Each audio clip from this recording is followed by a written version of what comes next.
Hello students, आज का topic है इलेक्ट्रोमैग्नेटिक वेव्स। लास्ट टर्न पे मैंने आपको बताया था कि इलेक्ट्रोमैग्नेटिक वेव्स होती क्या है, विद्युत चुंबकीय तरंग है क्या। मैक्सवेल ने विद्युत और चुंबकीय क्षेत्रों के लिए बेसिक डिफरेंशियल इक्वेशन बताई, जिन्हें हम मैक्सवेल्स इक्वेशन कहते हैं। और ये जो मैक्सवेल्स इक्वेशंस हैं, ये इस्टेब्लिश की गई या ये स्थापित किया कि निर्वात में, वैक्यूम में विद्युत तथा चुंबकीय क्षेत्रों के परिवर्तन के रूप में विक्षोभ तरंग रूप में गति कर सकते हैं। ये जो बेसिक डिफरेंशियल इक्वेशन है for electric and magnetic field, ये क्या कहलाती हैं आपकी Maxwell's equation, established theoretically that harmonic variation of electric and magnetic fields jointly propagate as a wave through free space, and these waves are called electromagnetic wave. इनका वेग प्रकाश के वेग के बराबर होता है, वेलोसिटी ऑफ लाइट के इक्वल होता है, और इन वेव्स का प्रोपगेशन, संचरण विद्युत तथा चुंबकीय क्षेत्रों के आवृत्ति परिवर्तनों द्वारा होता है। आवृत्ति परिवर्तनों द्वारा होता है, यानी कि ये वेरी करती हैं सिंपल हार्मोनिकली। दूसरी चीज़ ये है कि ये तरंगे वैक्यूम में वेलोसिटी ऑफ लाइट यानी कि 3 × 10⁸ मीटर पर सेकेंड से संचरित होती हैं। इनकी वेलोसिटी ऑफ लाइट के बराबर होती है। तो अगर हम इलेक्ट्रोमैग्नेटिक वेव्स को समझना चाहते हैं तो आप इस फिगर को देखिए ध्यान से। लास्ट टर्न पे मैंने किया था ये फिगर और स्लाइड थोड़ी गड़बड़ हो गई थी। तो अब आप देखो, ये आपका एक्स एक्सिस है, ये आपका वाई एक्सिस है और ये आपका जेड एक्सिस है। ये इलेक्ट्रिक फील्ड वेक्टर है, ये मैग्नेटिक फील्ड वेक्टर है, ये है आपकी डायरेक्शन ऑफ वेव प्रोपगेशन, तरंग संचरण की दिशा अलोंग एक्सिस, और y है आपका ये वाला एक्सिस और z है आपका ये वाला एक्सिस। तो अब आप देखिए, ये एक इलेक्ट्रोमैग्नेटिक वेव है। अब इसके अंदर electric field vector E, magnetic field vector D और जो डायरेक्शन ऑफ वेव प्रोपगेशन है यानी कि तरंग संचरण की दिशा, all the threes are normal to each other. ये तीनों एक दूसरे के परपेंडिकुलर हैं।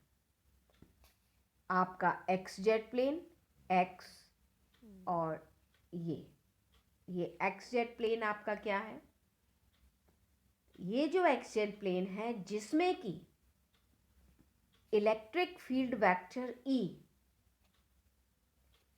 And the direction of wave propagation exist, जिसमें क्या है, एक्स जेड प्लेन में इलेक्ट्रिक फील्ड वेक्टर और तरंग संचरण की दिशा दोनों एग्जिस्ट करती हैं, is called plane of vibration. क्या कहलाता है? कंपन तल। कंपन तल क्या कहलाता है? जिसमें डायरेक्शन ऑफ वेव प्रोपगेशन और इलेक्ट्रिक फील्ड वेक्टर एग्जिस्ट करता है, वो ये कहलाता है आपका प्लेन ऑफ वाइब्रेशन, कंपन तल। और वाईजेड प्लेन, ये आपका वाईजेड प्लेन है, in which magnetic field vector and of wave propagation are exist is called plane of polarisation. ध्रुवण तल क्या कहलाता है? ध्रुवण तल। यानी कि एक्स जेड प्लेन तो आपका कहलाता है प्लेन ऑफ वाइब्रेशन, जिसमें आपका इलेक्ट्रिक फील्ड और वेव प्रोपेगेशन की डायरेक्शन एग्जिस्ट करती है। और प्लेन ऑफ पोलराइजेशन कहलाता है आपका वाई जेड प्लेन, जिसमें मैग्नेटिक फील्ड वेक्टर और direction of wave propagation exist करता है। ये दोनों both electric and magnetic fields and direction of propagation are normal to each other, and electromagnetic wave is transverse in nature। मतलब विद्युत चुंबकीय तरंग में दोनों सदिश E व B अनुप्रस्थ प्रकृति के होते हैं तथा तरंग स्वयं भी अनुप्रस्थ प्रकृति की होती है, क्योंकि इसके अंदर विद्युत चुंबकीय तरंग का संचरण विद्युत सदिश E चुंबकीय सदिश B से बने तल के लंबवत दिशा में होता है। इनकी प्रकृति क्या होती है? अनुप्रस्थ। ये सब हम आगे प्रूव करेंगे। तो आपने क्या देखा कि जो विद्युत चुंबकीय तरंग की गति में दोनों विद्युत और चुंबकीय क्षेत्र सदिश समान रूप से अपनी कैरेक्टरिस्टिक शो करते हैं और एक दूसरे से रिलेटेड होते हैं। एक्सपेरिमेंट से ये हमें मालूम हुआ कि ये जो फोटोग्राफिक प्लेट या जो आपका आंख का रेटिना है, इनको केवल विद्युत क्षेत्र ई ही इफेक्ट करता है, मैग्नेटिक फील्ड नहीं। क्या? सिर्फ इलेक्ट्रिक फील्ड वेक्टर ही रिफ्लेक्ट करता है, मैग्नेटिक फील्ड नहीं। तो in process of vision by light, electric field vector is more important than magnetic field vector. यानी कि प्रकाश द्वारा देखने की प्रक्रिया में केवल इलेक्ट्रिक फील्ड वेक्टर ही इम्पॉर्टेंट होगा, मैग्नेटिक फील्ड वेक्टर इतना इम्पॉर्टेंट नहीं होगा। तो ये है आपका इलेक्ट्रोमैग्नेटिक वेव। अब आप देखिए नेक्स्ट इसका topic electromagnetic wave in vacuum, निर्वात में विद्युत चुंबकीय तरंग। तो विद्युत चुंबकीय तरंग हम निर्वात में देखना चाहते हैं। फ्री स्पेस का मतलब क्या होता है? फ्री स्पेस का मतलब ये है कि जब चार्ज नहीं है, आपके पास में कोई चार्ज नहीं है, करंट भी नहीं है, यानी कि चार्ज नहीं है तो चार्ज डेंसिटी ज़ीरो, करंट नहीं है तो करंट डेंसिटी भी zero. Electric and magnetic field के लिए मैक्सवेल्स इक्वेशन 4 होती हैं जो हम पढ़ चुके हैं। डाइवर्जेंस ऑफ डी बराबर rho by epsilon, divergence of B बराबर 0, curl of E is equal to minus del B by del T, and curl of H is equal to J plus del D by del T. ये 4 आपकी Maxwell's equation है। Isotropic media में अगर हम बात करें तो विद्युत और चुंबकीय क्षेत्र आइसोट्रोपिक मीडिया में मान लीजिए E और B है। रो क्या है? करंट डेंसिटी, सॉरी आवेश घनत्व, और J क्या है? करंट डेंसिटी, धारा घनत्व। फ्री स्पेस में निर्वात में रो की वैल्यू आपकी क्या है? 0, और करंट डेंसिटी भी आपकी क्या है? 0। तो ये मैक्सवेल्स इक्वेशन क्या हो जाएगी? जो आपकी थी पहली, डाइवर्जेंस E बराबर रो बाई एप्सिलॉन 0, ये क्या बन जाएगी? रो 0 हो गया तो डाइवर्जेंस ऑफ E बराबर 0। तो पहली इक्वेशन आपकी मैक्सवेल्स क्या हो गई? Divergence of E is equal to 0 in free space in vacuum. Next में कोई चेंज नहीं आया, वही रही। थर्ड में भी कोई चेंज नहीं आया, वही रही कर्ल ऑफ ई बराबर minus del B by del T. When fourth one curl of H कह दीजिए या कर्ल ऑफ बी कह दीजिए। बी कहेंगे तो हम म्यू इधर आ जाएगा, और बी नहीं कहेंगे तो बी बाई म्यू की जगह हम एच लिख लेंगे। उसमें आपका जे आता है तो जे बराबर 0 है, और डी बराबर क्या होता है एप्सिलॉन ई। तो ये इक्वेशन क्या बन गई, curl of B is equal to mu epsilon del E by del T. Del D by del T की जगह क्या आ गया, डी बराबर एप्सिलॉन ई रख दिया, तो हमारे पास डेवा ई बाई डेवा टी। तो ये हमारे पास इस समय ये 4 मैक्सवेल्स इक्वेशंस बन गई। फ्री स्पेस में डाइवर्जेंस ऑफ ई बराबर 0, डाइवर्जेंस ऑफ बी बराबर 0, curl of E is equal to minus del by del T, and curl of B is equal to epsilon del E by del T. अब जो ये equation third है आपकी, curl of E बराबर minus del by del T, इसके दोनों तरफ हमने कर्ल ले लिया, दोनों तरफ हमने क्या ले लिया, कर्ल ले लिया। तो अब आप देखिए del cross E minus del cross del B by del T. अब ये क्या है, आपकी एक वेक्टर आइडेंटिटी है।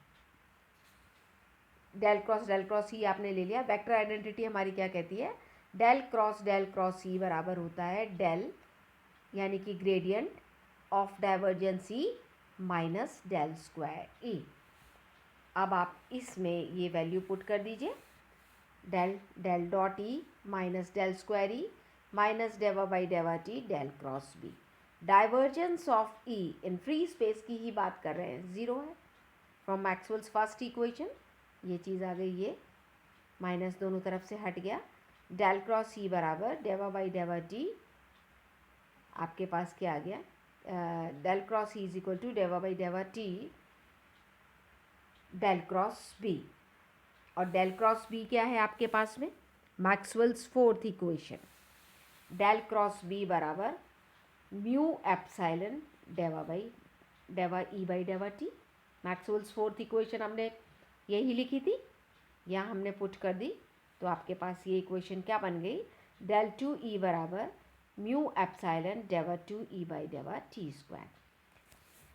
तो ये तो हमने जो मैक्सवेल्स थर्ड इक्वेशन थी डेल क्रॉस बी बराबर minus del B by del T, इससे निकाली थी, डेल क्रॉस ई बराबर minus del by del T. और फोर्थ इक्वेशन क्या थी कर्ल वाली, फ्री स्पेस में डेल क्रॉस बी बराबर म्यू एप्सिलॉन।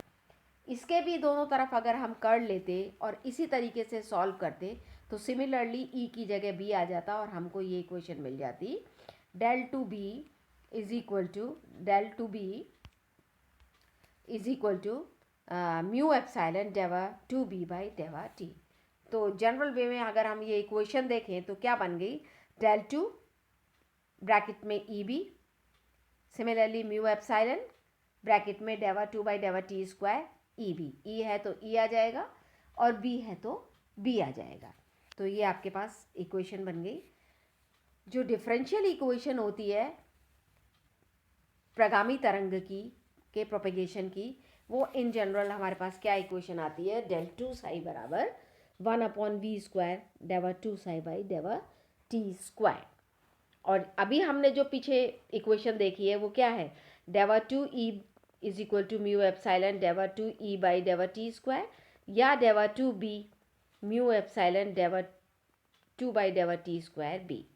अगर हम इन दोनों इक्वेशन को कंपेयर करें तो ये भी आपकी इलेक्ट्रोमैग्नेटिक वेव की एक इक्वेशन है, और जो स्टैंडर्ड इक्वेशन है संचरित प्रगामी तरंग की वो ये है। इन दोनों को इक्वेट करें तो साई की जगह यहाँ पर क्या है, ई या बी, और 1/v स्क्वायर की जगह यहाँ पर क्या है, म्यू एप्सिलॉन। तो v बराबर क्या हो गया, 1/√μ एप्सिलॉन। तो ये क्या आ गया आपके पास, 1/√μ एप्सिलॉन। ये आई आपकी velocity of electromagnetic wave. Electromagnetic wave की तो हम नहीं कह सकते इसको। और ये आपकी किसकी वेलोसिटी आ गई है आपके पास में, ये जो आपकी मैकेनिकल वेव बन रही है उसकी वेलोसिटी वेलोसिटी हमने कंपेयर किया तो जो आपकी मैकेनिकल वेव है उसकी वेलोसिटी क्या आ गई आपके पास v बराबर 1/μ/ε 1/√μ/ε। तो जो इलेक्ट्रोमैग्नेटिक वेव है वो प्रोपेगेट होती है like a wave through a free space with a phase velocity 1/√μ/ε। किस वेलोसिटी से होती है? 1/μ/ε। तो आपने क्या देखा कि जो इलेक्ट्रोमैग्नेटिक वेव है वो प्रोपेगेट हो रही है like a wave through a free space with phase velocity 1/√μ/ε। और इस संयुक्त रूप से संचरित तरंग को हम क्या कहते हैं? विद्युत चुंबकीय तरंग। क्या बोलते हैं हम? विद्युत चुंबकीय तरंग।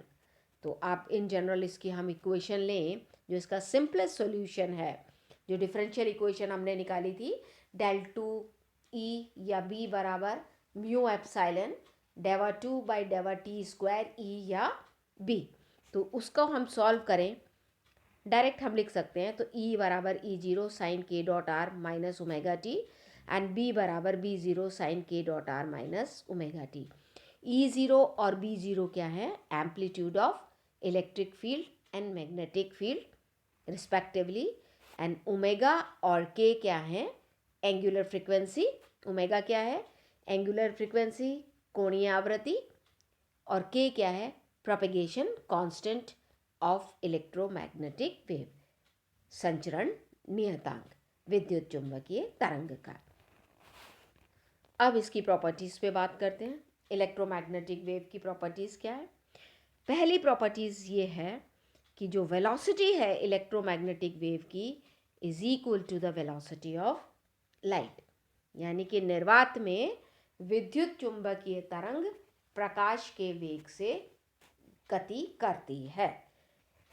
तो अभी हमने देखा जो इलेक्ट्रोमैग्नेटिक वेव की वेलोसिटी क्या है? 1/√μ/ε। म्यू क्या है? परमिएबिलिटी यानी कि चुंबकशीलता of the media. And epsilon क्या है? परमिटिविटी यानी कि माध्यम की विद्युतशीलता। निर्वात की बात करते हैं हम, तो निर्वात में एप्साइलन की जगह आपके पास क्या आ जाएगा? एप्साइलन 0। और म्यू की जगह क्या आ जाएगा? म्यू 0। तो ये चीज़ आपके पास निर्वात में क्या बन जाएगी? C बराबर 1/√μ0 एप्साइलन 0। तो क्योंकि ये जो क्वांटिटीज़ हैं ये फाइनाइट है, निश्चित है, और फाइनाइट होने के कारण हम ये माना जा सकता है कि इलेक्ट्रोमैग्नेटिक वेव वैक्यूम में फाइनाइट वेलोसिटी से ही संचरित होती है, क्योंकि एप्साइलन 0 की वैल्यू एमकेएस सिस्टम में ये है और म्यू 0 की वैल्यू ये है। ये सब आपको पता है। तो C बराबर क्या हो गया? 1/√μ0 एप्साइलन 0। वैल्यू रखेंगे तो क्या आ जाएगा? 3 × 10⁸ मीटर पर सेकेंड। तो आपने क्या देखा कि निर्वात में विद्युत चुंबकीय तरंग प्रकाश के वेग से गति करती है। तो ये आपके पास आ गया कि किस तरीके से जो हमारी पहली प्रॉपर्टी थी वो हो गई। अब आप देखिए सेकेंड प्रॉपर्टी की हम बात करते हैं। उससे पहले अगर n जो है रिफ्रैक्टिव इंडेक्स है, अपवर्तनांक है माध्यम का, n क्या है आपका? अपवर्तनांक माध्यम का। अब अपवर्तनांक किसके बराबर होता है? Velocity of light in free space divided by velocity of light in vacuum. निर्वात में प्रकाश का वेग अपॉन माध्यम में प्रकाश का वेग, यानी कि C/v। तो C क्या है? 1/√μ0 एप्साइलन 0 और V क्या है? 1/μ/ε। इसको सॉल्व किया, mu epsilon by mu 0 epsilon 0 under root, और इसको मैंने लिखा mu r epsilon r। For non magnetic dielectric media यानी कि अचुंबकीय परावैद्युत माध्यम के लिए जो म्यू है that is approximately equal to mu 0। तो म्यू r की वैल्यू क्या हो गई? 1। एंड इसी तरीके से आपके पास n की वैल्यू क्या हो गई? जो n है हमारे पास by mu 0, mu is approximately equal to mu 0, तो ये तो कैंसिल हो गए, तो एप्साइलन बाय एप्साइलन 0। और ये किसके बराबर है, एप्सिलॉन आर के। तो एप्सिलॉन आर क्या कहलाता है आपका, परावैद्युत माध्यम का परावैद्युतांक, यानी कि रिलेटिव परमिटिविटी ऑफ या डाइइलेक्ट्रिक कांस्टेंट। तो ये आपके पास में डाइइलेक्ट्रिक कांस्टेंट कहा गया। और ये जो फॉर्मूला है केवल उन पदार्थ जैसे कि एयर, लिक्विड, हाइड्रोकार्बन आदि के लिए ही वैलिड है जिनमें प्रकाश का डिस्पर्शन नहीं होता, वर्ण विक्षेपण नहीं होता। वर्ण विक्षेपण यानी कि डिस्पर्शन उत्पन्न करने वाले पदार्थों के लिए इस सूत्र का उपयोग किया जा सकता है। तो ये मैंने आपको बता ही दिया ये सारा। अब है electromagnetic wave is plane and transverse in nature. अब अपने को क्या करना है कि इसकी जो नेक्स्ट प्रॉपर्टी है वो क्या है कि जो इलेक्ट्रोमैग्नेटिक वेव होती है वो प्लेन है और इसका नेचर क्या है, ट्रांसवर्स है। यानी कि हमको ये प्रूफ करना है कि जो मैंने अभी आपको डायग्राम में समझाया था, electric and magnetic field are mutually perpendicular and also perpendicular to the direction of wave propagation. Electric और मैग्नेटिक फील्ड एक दूसरे के लंबवत होते हैं, साथ में तरंग संचरण की दिशा के भी लंबवत होते हैं। तो इसका ट्रांसवर्स नेचर क्या है और कैसे प्रूफ करना है ये हम नेक्स्ट टर्म पे देखेंगे। आज के लिए इतना ही।